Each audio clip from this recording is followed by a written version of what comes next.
చిట్టి కథ. ఒక అడవిలో ఒక ఏనుగు, ఎలుక ఉండేవి. ఏనుగు ఉత్సాహంగా అడవంతా కలియ తిరుగుతుండేది. అంత పెద్ద ఏనుగు ఆకారాన్ని చూస్తే ఎలుకకి ఆశ్చర్యంగా ఉండేది.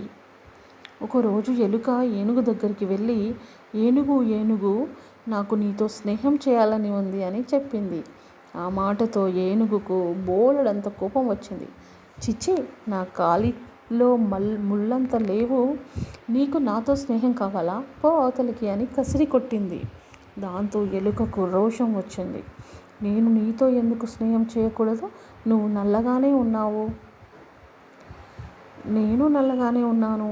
నీకు తోక ఉంది, నీకు కళ్ళు చెవులు ఉన్నాయి, నాకు కళ్ళు చెవులు ఉన్నాయి, ఇద్దరికి తేడా ఏముంది అని అడిగింది ఎలుక.